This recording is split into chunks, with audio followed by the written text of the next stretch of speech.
Добар ден, Блажен, благодарам што сте дел од нашата емисија. Фала на покана.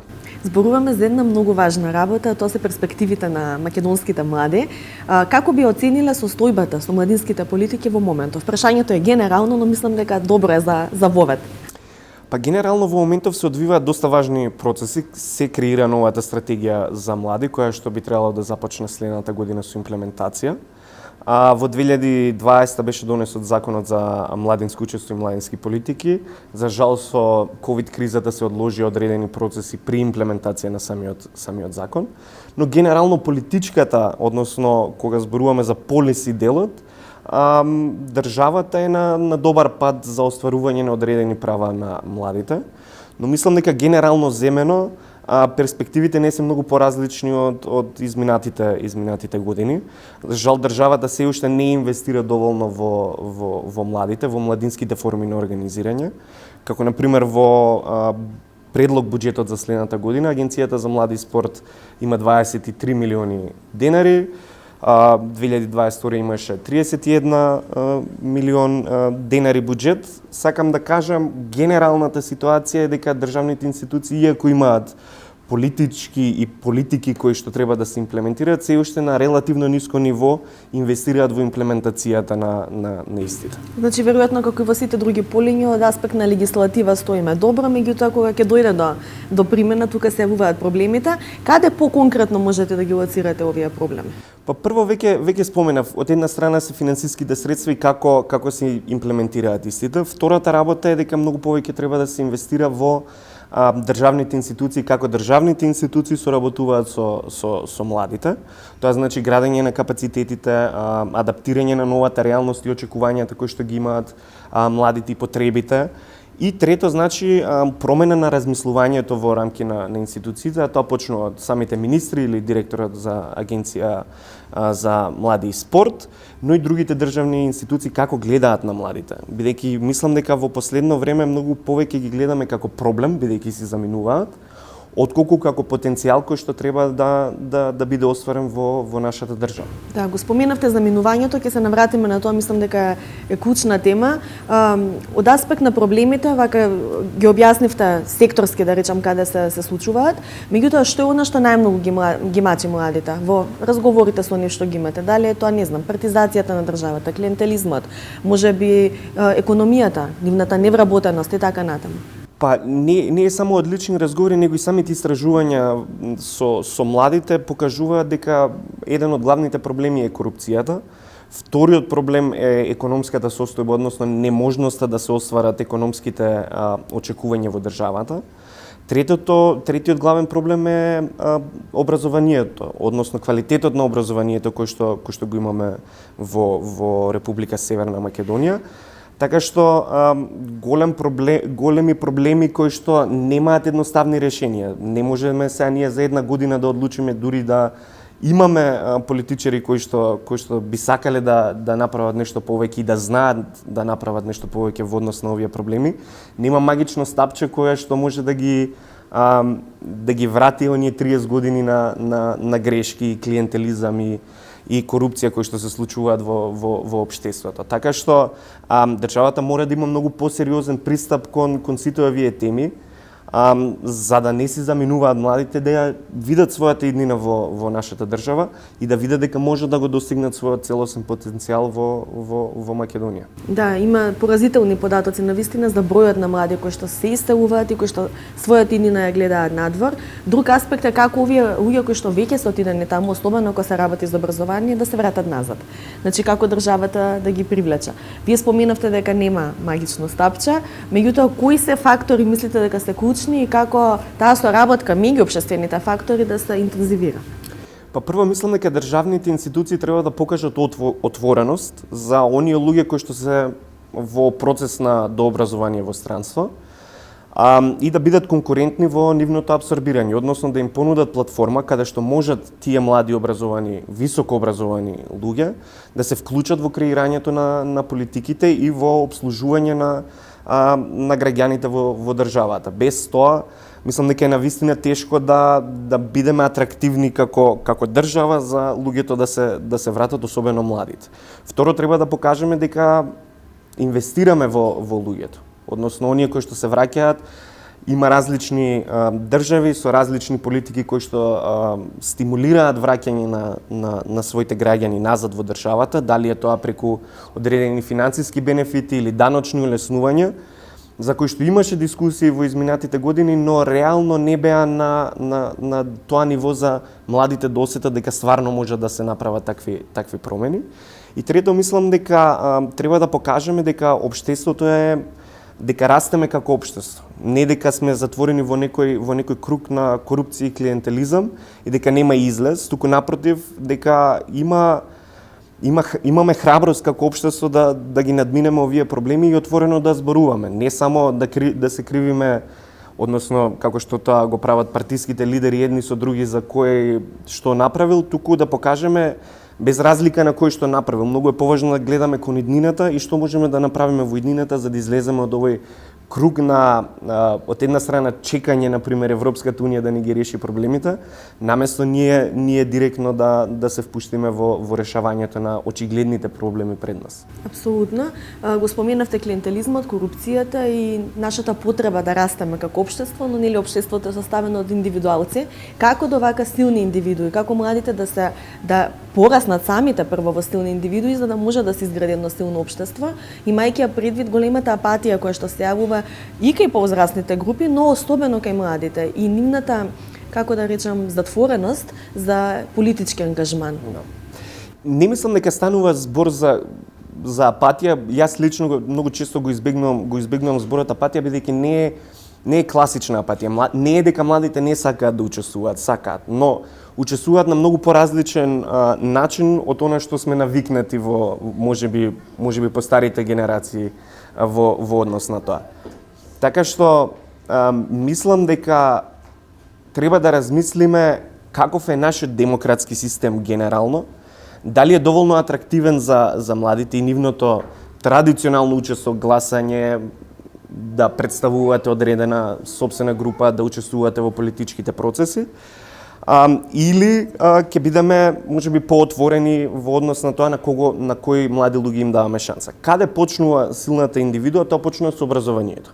Ако не инвестираме во силно образование, ако не инвестираме во младите кои што се во образовниот процес и не им го дадеме потребното знаење што е демократија, какви се процесите, како се одвиваат процесите во една демократија, тогаш не треба да ни изненадува и сегашните бројки во истражувањата, каде што се помал број на млади луѓе излегуваат да гласаат, имаат многу ниска доверба во институциите и создаваме не само што имаме 30 годишни проблеми со клиентелизмот, корупцијата, туку ќе имаме и проблем со довербата и учеството на граѓаните во демократските процеси. Така е, последните избори, ако не се лажам, во Тетово или локалните, мислам дека околу 1/3 беше вкупниот број на гласачи, што апсолутно ја подрива и демократијата на свој начин, ако имаме ние лидерство избрани со само 30% од гласачите.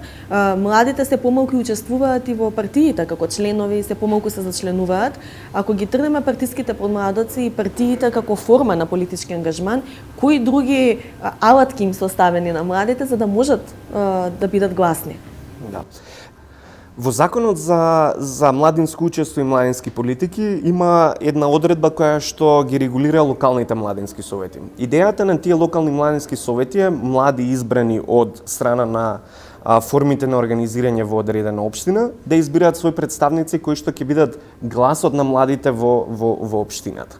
Еден од механизмите, односно државните механизми, институционален механизам е на тој начин да ги вклучите младите луѓе, каде што директно при работата и одлуките кои што се носат во името на граѓаните на одредена општина, да се внесе и младинскиот глас во работата.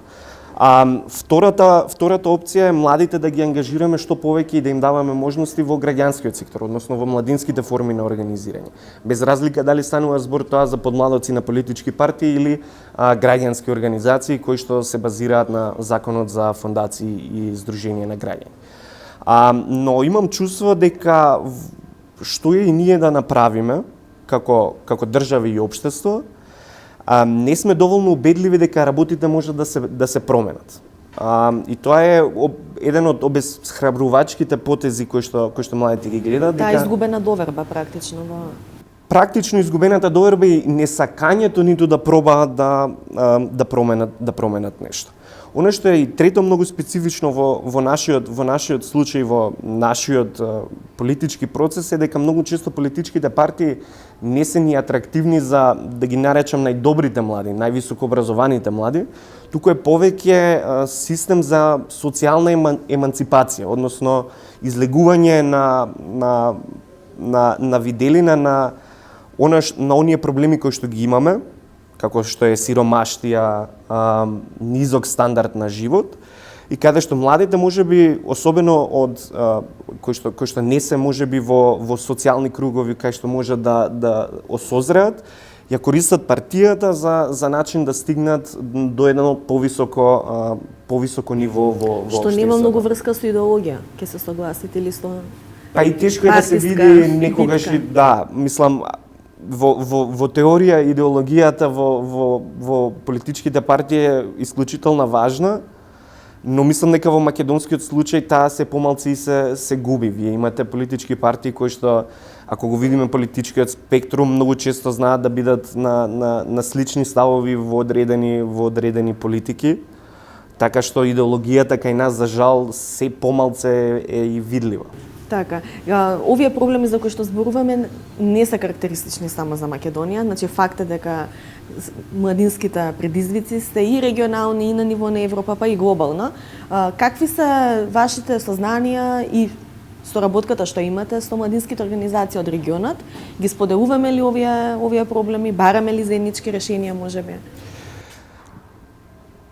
Проблемите во регионот се многу слични, и од политички аспект, и од институционален аспект. Значи, вложувањето во младите во регионот, ако ги земеме и другите 5 Western Balkan 6 држави, се релативно слични. Значи, инвестицијата во младите е релативно мала, некои држави се подобри од другите, но генералното чувство на младите дека не можат да променат нешто е секаде. Иселувањето исто. Иселувањето апсолутно. Така што тие регионални проблеми бараат и регионално решавање. Кога веќе спознаваме дека проблемите се заеднички, е од корист да има разговори помеѓу државите и помеѓу младите за тоа како да се оди напред. И затоа мислам дека регионалната канцеларија за млади, која што е меѓународна организација која што е составена од државите, но и од младински представници, каде што се инвестираат финансиски средства во размени на младите на Западен Балкан, без разлика дали станува збор за образование, односно училишта, или станува збор за млади од организации или на различни теми кои што ги интересираат младите. И веќе 6 години покажува резултати дека младите, кога ја имаат платформата, може да се направат промени и да се достигне ново ниво на нивно учество. Во однос на Европа, она што е интересно е дека не е Македонија, односно Северна Македонија, единствен пример каде што младите губат интерес во традиционалното граѓанско учество. Ако ја земеме на пример Велика Британија и Брекзит, многу беше интересно да се забележи дека на самиот ден на референдумот релативно мал број на млади излегува да гласаат, односно традиционална форма на изразување и учество. Што се рефлектираше на резултатите потоа, зашто апсолутно. А од друга страна, следниот ден токму младите беа оние кои што протестираа против Брекзитот и резултатите на референдумот. Така што стигнуваме во една фаза на општеството каде што живееме толку како млади, живееме толку брзо, што многу често не звучи атрактивно и звучи комплицирано да се учествува во политичкиот демократски процес. Но политиката учествува во нашиот живот, сакале ние или не. Која за крај би била вашата порека и до младите? Начнавте неколку можни решенија или некои добри позитивни практики и примери, но еве вака да сублимираме, значи некоја порека и до младите и до институциите кај нас. Пораката до младите би ми била дека најголемиот грев и најголемата услуга која што можеме да им ја грев за нас самите, а најголема услуга на политичарите која што можеме да им ја направиме, е целосно да изгубиме доверба и да допуштиме без нашиот глас да се носат одлуки. Пред се, бидејќи често исто така флоскула на политичарите дека иднината останува на младите. но иднината се крои денеска. Ако ние денеска не учествуваме и ги предадеме коцките и механизмите само на политичарите, тогаш мислам дека само им правиме на нив услуга, а не на самите.